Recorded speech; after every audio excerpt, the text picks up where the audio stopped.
শুল্ক নিয়ে যুক্তরাষ্ট্রের সঙ্গে চরম উত্তেজনার মধ্যেই এবার চীন সফরে যাচ্ছেন ভারতের প্রধানমন্ত্রী নরেন্দ্র মোদী।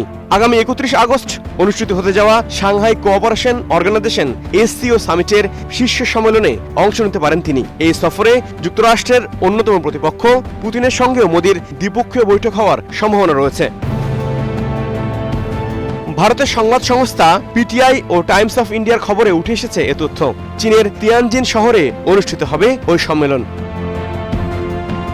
এই সফর এমন এক সময় হতে যাচ্ছে যখন চীনের প্রতিদ্বন্দ্বী যুক্তরাষ্ট্রের সঙ্গে শুল্ক নিয়ে ভারতের বড় টানাপোড়েন চলছে। রাশিয়া থেকে তেল কেনার কারণে ভারতের ওপর 2 দফায় 50% শুল্ক আরোপ করে মার্কিন প্রেসিডেন্ট ডোনাল্ড ট্রাম্প, যা সবশেষ কোনো দেশের ওপর সর্বোচ্চ শুল্ক আরোপ। 2020 সালের জুনে লাদাখে ভারত ও চীনের সেনাবাহিনীর মধ্যে বড় ধরনের সংঘর্ষ ও প্রাণহানির পর এটি হবে মোদীর প্রথম চীন সফর। এর মাধ্যমে 7 বছর পর চীন সফর করবেন ভারতের প্রধানমন্ত্রী।